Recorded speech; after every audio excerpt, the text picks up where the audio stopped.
Hello, and thank you for joining me today. I am Karen Eberly, and the topic of my online research symposium is Learning Analytics in Higher Education. First, I will be introducing the concept of learning analytics. After that, I will discuss why learning analytics is important to adult educators, the economic and social forces attributed to learning analytics, how learning analytics has affected adult education and learning, the future implications of learning analytics, and how I plan on using learning analytics as an adult educator. In the article, An Overview of Learning Analytics, author Doug Clow cites the most common definition of learning analytics as the measurement, collection, analysis, and reporting of data about learners and their context for purposes of understanding and optimizing learning and environments in which it occurs.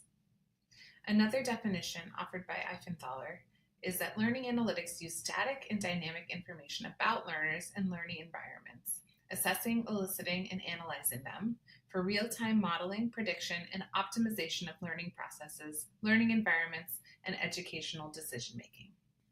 Learning analytics are not to be confused with learning management systems like Canvas, although they are linked. Currently, learning analytics are used as an educational application aimed at learner profiling. It is a process of gathering and analyzing details of individual student interactions in online learning activities. The analysis might cover how long and how often students log into an online discussion page or who students interact with online. More sophisticated learning analytics programs can monitor and give feedback on quality of work and progress towards meeting course objectives. According to Clow, learning analytics is the application of big data techniques to improve learning. Blackboard, Desire to Learn, Instructure, Moodle, and Tribal have all released analytics tools. The high-profile providers of massively open online courses, or MOOCs, also using analytics tools to inform their practice include Coursera, Udacity, and edX. The background shows a list provided by author Jacqueline Reyes in her article, The Skinny on Big Data in Education, Learning Analytics Simplified. So why are learning analytics important to adult educators? In the next slides, I will outline 4 different ways learning analytics impacts adult education, including the fact that it's a newer trend in higher education. They inform teaching and learning. Learning analytics helps students take control of their learning, and they promote student reflection and feedback. Learning analytics provides big data, which is the reason why it's a newer trend in higher education. Clow points out that the growing field of business intelligence is concerned with the management and processing of data to support corporate practice, including performance metrics. The framing of education as an economic activity supports the view of educational institutions as businesses. Reyes agrees, saying that with learning analytics, stakeholders will have easy, visualized access to massive amounts of digital data left behind from learners about experiences in various online systems, in the same way that business intelligence markets and analyzes consumer data today. Another reason why learning analytics is important for adult educators is that big data can be used to inform teaching and learning. Eifenthaler points out that learning analytics provides instructors detailed analysis and monitoring on the individual student level, allowing them to identify particularly unstable factors like motivation or attention loss before they even occur. Instructional designers use learning analytics information to evaluate learning materials, adjust difficulty levels, and to measure the impact of interventions. Moreover, learning analytics facilitate decision-making at the instructional level and help to analyze student attrition and identify gaps in curricular planning. Big data can also help students take control over their own learning. More sophisticated learning analytics systems help put learners in control. They can select their own goals and ambitions and choose which learning analytics they want to review in order to achieve those goals. They can decide how to manage their goals and objectives outlined by their professor. According to Clow, students typically care more about their own learning situation than even the most dedicated teacher. In some disciplines, many students are quite capable of making intelligent use of the data about their own learning. Using learning analytics, they can be encouraged to take personal responsibility for their own situation, making use of the feedback available to make appropriate decisions. The last reason why learning analytics is important to adult educators is closely related to the heightened student control. The feedback provided from learning analytics has the potential to elicit student reflection on their progress towards meeting standards and objectives for their focus of study.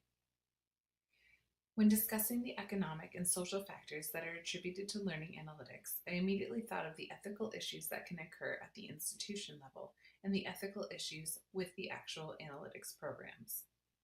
The ethical dilemma at this level relates to institutional power. There is a power relationship between the university and the students as learners. When students are asked to provide data, they are obliged to do so or risk having their enrollment canceled by not satisfying the enrollment requirements. If universities ask for the information, a student will feel that they have no choice but to comply. There is also no way to know how the data is being used by the institution. Obviously, the stated intent is to inform instruction. However, these days, data is money, and institutions have the opportunity to profit from information provided by the analytics tools. A 2016 Open University Innovation Report stated that most current learning analytics applications cannot distinguish between behavior and cognition, and they do not take into account the underlying attitudes of students. For example, an economics student who has previously been successful but is now experiencing a lot of anxiety for reasons unrelated to the course may find it difficult to receive accurate feedback. During a student's time of study within an institution, their identities are in a continuous state of flux as they navigate the higher education landscape. It is important that students be allowed to make mistakes and learn from their past experiences without tarnishing their student profile.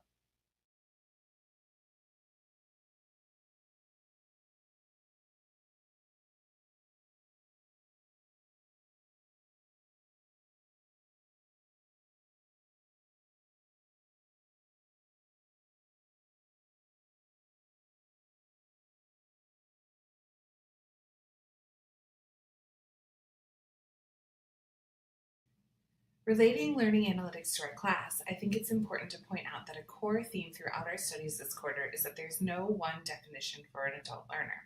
This means adult learners can come from different professional or socioeconomic backgrounds, or they might have differing philosophies when it comes to teaching and learning.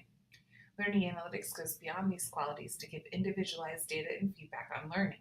It is up to students to interpret how that data and feedback impacts their educational journey. On page 219 of our text, andragogy is described as the process of learning on a continuum from teacher-directed learning to self-directed learning.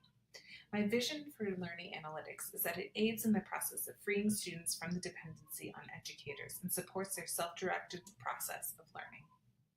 When considering the future implications of learning analytics, I'm drawn to the quote on page 318 of Ross, Gordon, Rose, and Casworm.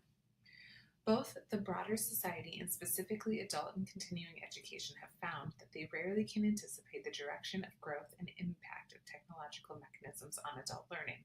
Often we have limited capability to control and direct technological change. I think that learning analytics is such a new field that no one can quite predict where it is headed or how it will fully change what adult education looks like. I myself have my own vision for learning analytics, but the first thing that needs to happen is that there needs to be increased transparency at the institution level. Institutions should increase their level of transparency around learning analytics activities so that students could become part of the process instead of the process and decisions being made around them. So how do I see myself using learning analytics as an adult educator? Well, first, my vision for a learning analytics tool is for students to be able to utilize an interface to set their own academic goals and reflect on their progress that justifies how much they know and have learned on a topic of study. Ideally, feedback would come through the data and experience the student has using the tool rather than the course instructor. Students would have more ownership of their learning and would be able to use the analytics tool to know how well they are accomplishing their goals. This would mean that teachers would act more like coaches rather than instructors. I don't believe that currently a student-led learning analytics tool exists to this level, and I believe that a future career option of mine is to develop such a tool. Thank you for watching my presentation today. I hope you learned a little bit about learning analytics, and I hope I piqued your interest to continue to look into this field. Attached to my presentation, you will also see the list of references if you are interested in reading some of the articles on your own time. Thanks again.